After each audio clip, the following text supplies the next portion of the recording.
સુત્રાપાડા તાલુકાના પ્રાચીમાં શીતળા સાતમ નિમિત્તે મંદિરે મહિલાઓ દર્શનાર્થીઓ ઉમટી પડ્યા હતા। પ્રાચી ખાતે આવેલ શીતળા માતાજીના મંદિરે શીતળા સાતમના નિમિત્તે મોટી સંખ્યામાં આજુબાજુના 20 ગામની મહિલાઓ પૂજા અર્ચના કરીને શીતળા સાતમની ઉજવણી કરી હતી। ચૈત્ર માસે ભક્તિ અને શક્તિનો ઉપાસનાનો મહિનો છે અને તહેવારો અને વ્રતોનો મહિનો છે। તહેવારોની ઉજવણી કરવાથી માનવ નિજાનંદમાં મસ્ત બને છે, જેથી વ્યક્તિની શ્રદ્ધા અને આત્મને વિશ્વાસ વધે છે। શીતળા માતાને બોરડીનું વૃક્ષ પસંદ છે, તેનું વાહન ગધર્પ છે અને સાતમને દિવસે ઠંડુ જમવામાં પણ વૈજ્ઞાનિક રહસ્ય સમાયેલું છે।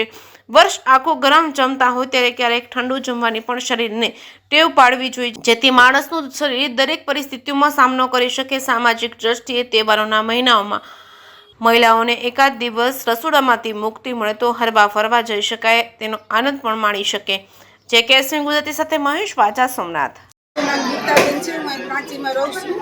શીતળામાનું મંદિર આવેલું છે અને અહીંયા ચૈત્ર મહિનામાં પૂજા કરવાની છે। ચૈત્ર મહિનાની સાતમ છે અને પ્રાચીમાં બહુ ટ્રાફિક બેસ્યા છે અને મહિલાઓ પોતાના બાળક માટે અહીંયા આસ્થા રાખીને આવે છે અને માતાજીની પ્રાર્થના કરે છે એના બાળકની લાંબા આયુષ્ય માટે અને હાજર નજર રાખવા માટે। અને મંદિર તરફથી બધી વ્યવસ્થા કરવામાં આવે છે, બહેનોને ધૂન બોલવા માટે, વનભોજન કરવા માટે અને પાણીની બધી પીવાની વ્યવસ્થા રાખેલી છે। તો બધાને મજા આવે છે, બધી મહિલાઓને દર્શન કરવા આવે છે। જૂનું મંદિર છે, અહીં 300 વર્ષથી આ બધા માણસો અહીંયા આવે છે અને માતાજીની સેવા પૂજા કરે છે। શીતળા માતાજી પૂજારી શ્રી શીતળા માતા મંદિર પ્રાચી છે। પ્રાચી તીર્થની અંદર શ્રી માધરાજીના મંદિરની ઉપર શીતળા માતાજીનું મંદિર આવેલું હોય અને શીતળા સાતમને લઈ અને આજુબાજુના 50-60 ગામના માણસો આ મેળાજીના વાતાવરણ રહે છે।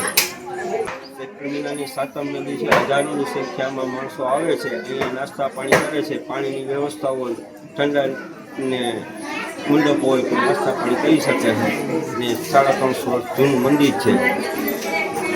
સાતમ હોળી અછબડાને નીકળતા પેલા માતા શીતળાનો મોટો ભયંકર રોગ હતો, એને કાબૂમાં લઈ અને બૈરાઓ આસ્થાથી આજે 15થી 20 ગામની બૈરાઓ વધારેમાં વધારે આવે છે। દીકરા દીકરોને મોટા આયુષ્યની માનતા કરે છે અને માતાજી બધાને ફળદ્રુપ આપે છે।